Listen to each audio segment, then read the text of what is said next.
Hello viewers, welcome to prism classes. ఈరోజు మనం NCERT text books 3rd to 5th వరకు ఉన్న ఈవీఎస్ ఇంపార్టెంట్ పాయింట్స్ గురించి తెలుసుకుందాం. ఎందుకంటే ఈ ఇంపార్టెంట్ పాయింట్స్ అనేవి సీటెట్లో కంపల్సరీగా వచ్చే క్వశ్చన్స్ ఫామ్ అయ్యే ఇంపార్టెంట్ పాయింట్స్ అన్నమాట. ఇది పార్ట్ 1. ఈ ఇంపార్టెంట్ పాయింట్స్ అనేవి ఎన్సీఆర్టీ బుక్స్ నుంచి రిఫర్ చేసి రాసినవన్నమాట. కంపల్సరీగా ఎగ్జామ్కి వచ్చే అవకాశం ఉంది. ఫస్ట్ వచ్చేసి మనకి యాక్ట్స్. ఈ యాక్ట్స్ అనేవి చాలా ఇంపార్టెంట్ అనమాట. కంపల్సరీగా ఒక బిట్ వచ్చే అవకాశం ఉంది. ఇందులోంచి ఇయర్స్ అనేవి చాలా జాగ్రత్తగా గుర్తుపెట్టుకోవాల్సినవి. ఫస్ట్ వచ్చేసి మనకి ఇండియన్ ఫారెస్ట్ యాక్ట్ అనమాట. ఇండియన్ ఫారెస్ట్ యాక్ట్ వచ్చేసి మనకి 1927లో ఫామ్ అయిందనమాట. నెక్స్ట్ వచ్చేసి మనకి వైల్డ్ లైఫ్ ప్రొటెక్షన్ యాక్ట్, ఇది 1972. Indian forest act 27, protection wild లైఫ్ది 1972. Next water control pollution act 1974. Forest conservation act 1980.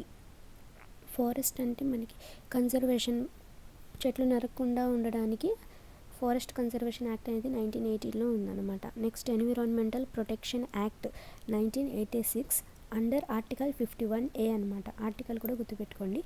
Next the hazardous waste act 1989. Next వచ్చేసి Chipko moment 1973.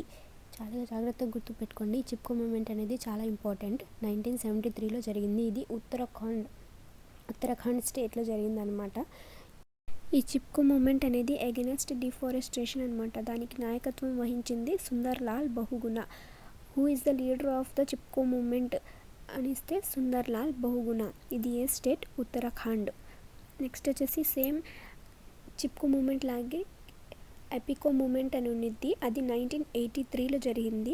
ఎక్కడ జరిగిందంటే అది కర్ణాటకలో. గుర్తుపెట్టుకోండి. ఇది చిప్కో మూమెంట్ 1973, ఎపికో మూమెంట్ 1983 అనమాట. నెక్స్ట్ వచ్చేసి మనకి ఈ ఈవీఎస్లో కంపల్సరీగా టెక్స్ట్ బుక్స్ నుంచి బయట మాత్రం ఇవ్వడం అనమాట. ఈ 15 మార్క్స్కి 15 క్వశ్చన్స్కి 15 మార్క్స్ ఈజీగా గెయిన్ చేయొచ్చు. First desert oak trees found in Australia అనమాట. ఈ డెజర్ట్ ఓక్ ట్రీస్ అనేవి ఆస్ట్రేలియాలో ఎక్కువగా కనిపిస్తూ ఉంటాయి. అసలు ఇవి పెరిగేదే ఆస్ట్రేలియాలో అనమాట. Desert oak trees found in options ఇచ్చి ఆస్ట్రేలియా, అంటార్కిటికా, యూరోప్, ఆఫ్రికా అని ఇస్తాడు. అందులో ఆన్సర్ వచ్చేసి Australia. This tree roots goes into ground to reach water. They store water in their trunks అనమాట. ఇవి వాటర్ని ట్రంక్స్లో, అంటే చెట్టు బెరడు అంటారు కదా, ఆ ట్రంక్స్లో ఈ వాటర్ అనేది వాళ్ళు ట్రీస్ స్టోర్ చేసుకుంటాయి అన్నమాట. Next our stomach temperature is about 30 degrees Celsius. అంటే మనకి స్టొమక్లో టెంపరేచర్ అనేది 30 degrees ఉంటుంది. 30 degrees Celsius అని ఉంటుందన్నమాట మనకి బాడీ టెంపరేచర్ లోపల. దాంట్లో మన బాడీలో ఉన్న జ్యూసెస్ అన్నీ ఎసిడిక్ ఇన్ నేచర్ అనమాట. అవి ఎసిడిక్ రూపంలో ఉంటాయన్నమాట. నెక్స్ట్ వచ్చేసి ద పిక్చర్ ప్లాంట్, అంటే ఇది ఒక రకమైన ప్లాంట్ అనమాట. దీన్ని నెపంతీస్ అని కూడా అంటారు. Which trap and eat frogs, mice. ఈ ప్లాంట్స్ అనేవి ఏం చేస్తాయంటే దానిపైన ఒక లీఫ్ ఉన్నిద్ది అనమాట. అవి ఫ్రాగ్స్ని, మైస్ని లాక్కొని లోపల దాచుకొని తినేస్తాయన్నమాట. It is found in Australia. ఇవి ఆస్ట్రేలియాలో ఎక్కువగా కనిపిస్తాయి. దాని తర్వాత వచ్చేసి ఇండోనేషియా అండ్ మేఘాలయ. మన ఇండియాలో వచ్చేసి మేఘాలయలో, తర్వాత ఆస్ట్రేలియా అండ్ ఇండోనేషియాలో ఎక్కువగా కనిపిస్తుంది అన్నమాట ఈ నెపంతీస్ ప్లాంట్ అనేది. It attracts insects with its smell. ఇవేం చేస్తాయంటే తన యొక్క స్మెల్తో చిన్న చిన్న పురుగులన్నిటిని అట్రాక్ట్ చేస్తాయి, దాని దగ్గరికి లాక్కుంటాయి అన్నమాట. ఆ పువ్వు పైన ఒక లీఫ్ లాగా ఉంటుందన్నమాట, కవర్ అయ్యి. అది ఓపెన్ అయ్యి ఈ ఫ్రాగ్స్ని, మైస్ని ఒకేసారి లాక్కొని ఆఫ్టర్ తొందరగా క్లోజ్ అయిపోయింది అనమాట. అవి ఆ ఫ్రాగ్స్ని, మైస్ని తొందరగా అట్రాక్ట్ చేసేసి తినేస్తాయి అన్నమాట. నెక్స్ట్ వచ్చేసి మనకి muslin cloth is used to strain something. ఈ మస్లిన్ క్లాత్ అనేది ఏదైనా మనకి ఇప్పుడు రైస్లో మనకి వాటర్ ఉంటే దాన్ని స్ట్రెయిన్ చేయడానికి అనమాట. ఆ వాటర్ని మొత్తాన్ని పిండేయడానికి ఈ మస్లిన్ క్లాత్ యూజ్ చేసే క్లాత్ పేరే మస్లిన్ క్లాత్ అనమాట.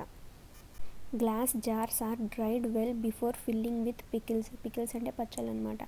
మనం ఏదైనా పచ్చళ్ళని నిల్వ ఉంచుకోవడానికి ఫస్ట్గా మనం గ్లాస్ జార్స్ అనేవి కడిగి పెట్టుకుంటాం కదా, అవి మొత్తం డ్రై అయిపోవాలన్నమాట. అందులో ఒక చుక్క వాటర్ కూడా ఉండకూడదు. ఒకవేళ ఉంటే కనుక పచ్చళ్ళు అనేవి పాడైపోతాయి అన్నమాట. అందుకని క్లీన్గా ఒక గుడ్డ తీసుకొని, ఒక క్లాత్ తీసుకొని దాన్ని తుడిచేసి కొంతసేపు బయట ఎండలో పెడితే అవి ఆరిపోతాయి. దాని తర్వాత వచ్చేసి మన పచ్చళ్ళు అనేవి దాంట్లో ఫిల్ చేసుకొని నిల్వ ఉంచుకోవచ్చు అనమాట. అవి చాలా రోజుల వరకు నిల్వ ఉంటాయి.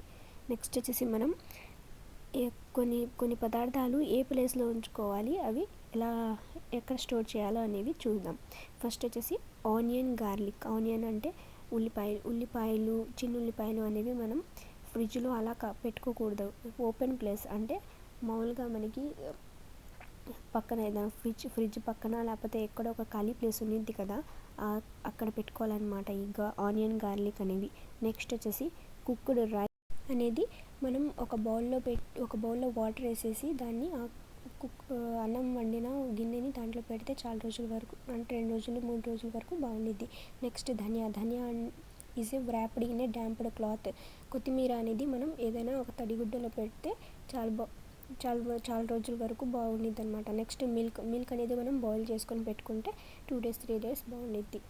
లాస్ట్ ఇచ్చిన ఆనియన్, గార్లిక్, కుక్డ్ రైస్, ధనియా, మిల్క్ అనేవి మ్యాచింగ్లా ఇస్తారనమాట.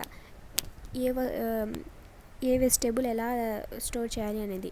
Next Changthang in Ladakh is the place which is at the height of 5000 meters. అంటే ఇది మనకి 5000 meters పైకి ఉన్నిద్ది అనమాట కొండల్లో.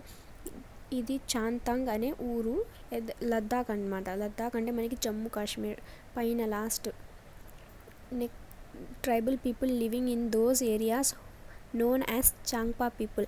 అక్కడ నివసించే ఆదివాసులను ఏమంటారంటే చాంగ్పా పీపుల్ అనమాట. గోడ్స్ and sheeps for milk, wool, skin for tents.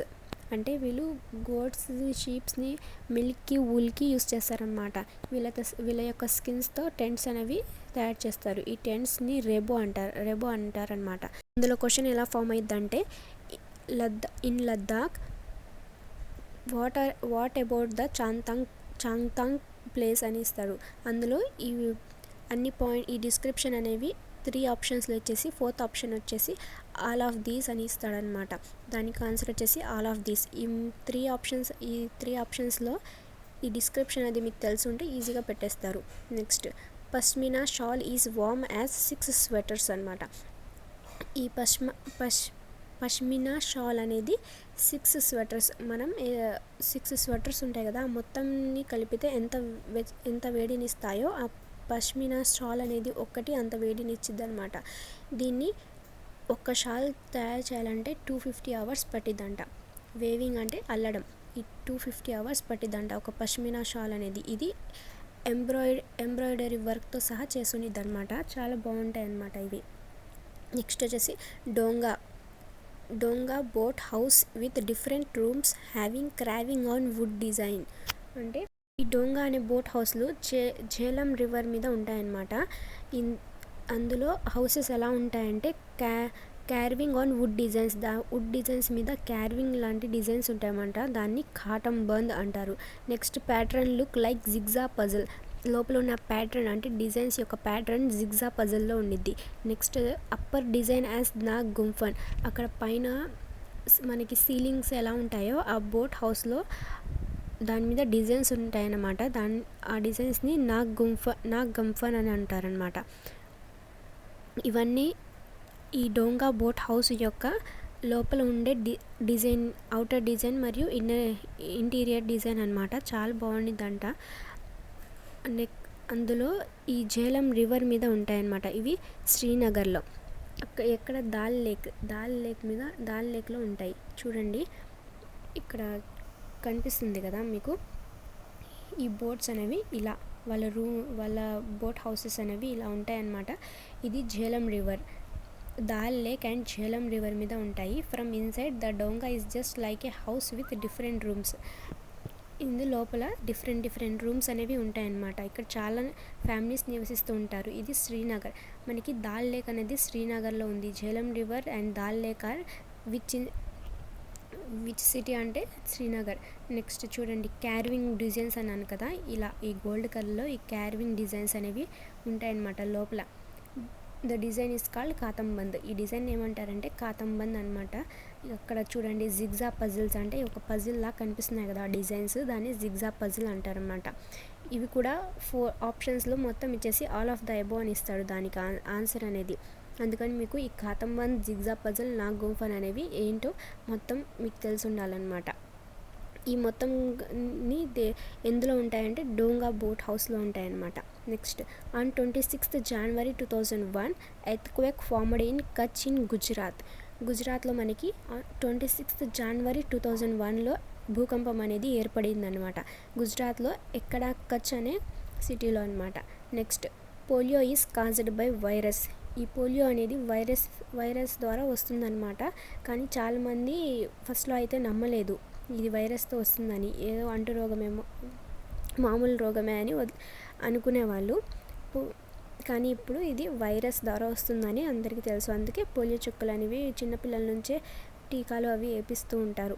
Next వచ్చేసి మనకి పూరన్ పోలి అంటే స్వీట్ రోటీస్ మేడ్ ఫ్రమ్ గుర్ అంటే ఏమంటారు దాన్ని, బెల్లం.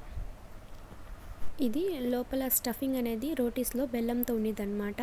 ఇది ఈటెన్ విత్ స్పైసీ కడీ అంటే దాల్లా ఉండిద్ది, దాంట్లో ఎక్కువ కారం ఉండిద్ది అనమాట. దాంతో నంచుకొని తింటారనమాట ఈ పూరన్ పోలి అనేవి. చూడండి ఇలా కనిపిస్తాయి. చూడండి ఇక్కడ రోటీస్లా ఉన్నాయి కదా, దాని లోపల ఉన్నది గుడ్ స్టఫింగ్ అంటే మనకి బెల్లం యొక్క స్టఫింగ్ అనమాట, జాగరీ అనమాట అది. Next, in dancing moment of hands as mudras and face as bhavas. అంటే మనం ఇప్పుడు డ్యాన్స్ చేస్తూ ఉంటాం. సపోజ్ కూచిపూడి లేకపోతే కథక్కలి అనే నృత్య కళలు ఉంటాయి కదా, దాంట్లో మనం హ్యాండ్స్తో చేసేదాన్ని మనం డిఫరెంట్ స్టైల్స్లో పెడుతూ ఉంటాం మన హ్యాండ్స్ అనేవి. దాన్ని ముద్రాస్ అని అంటారు. మన యొక్క ఎక్స్ప్రెషన్స్ని మనకి యొక్క ఆ పాటకి యొక్క ఎక్స్ప్రెషన్ని బయట తెలియజేయడాన్ని డిఫరెంట్గా ఫేస్లో ఫీలింగ్స్ అనేవి పెడతామన్నమాట. దాన్ని భావాస్ అంటారనమాట. Next, haemoglobin of a person is 12 to 16 g/dL అనమాట. చూడండి, హెమోగ్లోబిన్ అంటే మనం బ్లడ్లో ఉండేది కదా హెమోగ్లోబిన్ అనేది, అది 12 to 16 grams ఉన్నదంట. Desert tree is date palm. ఈ డెజర్ట్ ట్రీ అనేది డెజర్ట్ ట్రీని ఎక్కువగా మనం డెజర్ట్లో డేట్ పామ్ ట్రీస్ అంటే ఖజురపు చెట్లు అనేవి చూస్తాం. అవి అబుదాబిలో ఉంటాయన్నమాట, దుబాయ్లో. Desert tree is a date palm అనమాట. నెక్స్ట్, మనకు వచ్చేసి కొన్ని డిసీజెస్ ఉన్నాయన్నమాట. ఆ డిసీజెస్ ఏంటి, దాని నివారణ ఏంటి అని చూద్దాం. ఫస్ట్ వచ్చేసి, mosquitoes find people by smell of the sole and heat of the body. ఈ మస్కిటోస్, ఈ దోమలు అనేవి ఏంటి, మనుషుల యొక్క వాసనను బట్టి, తర్వాత మన బాడీ యొక్క హీట్ని బట్టి ఈ మస్కిటోస్ అనేవి వచ్చి అట్రాక్ట్ అవుతాయి అన్నమాట. Malaria fever comes through mosquitoes by chills and rigors. అంటే ఈ మలేరియా ఫీవర్ వచ్చినప్పుడు మనకి చిల్స్ అండ్ రిగోర్స్ అంటే జ్వరం లాగా, దగ్గులాగా, జలుబులాగా మనకి వచ్చే సిమ్టమ్స్ అనమాట. ఇందులో 2 types ఉంటాయి, చిల్స్ అనేది, రిగోర్స్ అనేది. ఈ 2 కూడా డిఫరెంట్ టైప్స్ ఆఫ్ ఫీవర్స్ అనమాట. ఈ 2 types ఆఫ్ ఫీవర్స్ వస్తే మలేరియా వచ్చింది డిక్లేర్ చేయొచ్చు. ఈ మెడిసిన్ అనేది మలేరియాకి బార్క్ ఆఫ్ సినకోనా ట్రీ. ఈ సినకోనా ట్రీ అంటే సినకోనా ట్రీ యొక్క చెట్టు బెరడు, దానికి మలేరియా డిసీజ్కి నివారణ అనమాట. నెక్స్ట్ వచ్చేసి, malaria caused by single cell parasite called plasmodium. ఈ మలేరియా అనేది సింగిల్ సెల్ పారాసైట్ ద్వారా వస్తుందంట, దాన్ని ప్లాస్మోడియం అని అంటారు. Plague is a bacterial disease. ఈ ప్లేగ్ వ్యాధి అనేది మనకి బ్యాక్టీరియల్ డిసీజ్ అనమాట. ఒక జ్ఞాపకార్థం మనకి ఒక కట్టడం కూడా ఉంది. ఆ కట్టడం పేరేంటి, అది ఏ స్టేట్లో ఉందో మీ కామెంట్లో షేర్ చేయండి. అలాగే మీకు ఈ వీడియో కనుక నచ్చినట్టయితే please like, share and subscribe. Thank you for watching this video. ఏదైనా డౌట్స్ ఉంటే ప్లీజ్ కామెంట్. నెక్స్ట్, ఈ ఇంపార్టెంట్ పాయింట్స్ అనేది కంపల్సరీగా మీరు చదివి వెళ్ళండి. ఒక ఎగ్జామ్కి 2 days ముందు.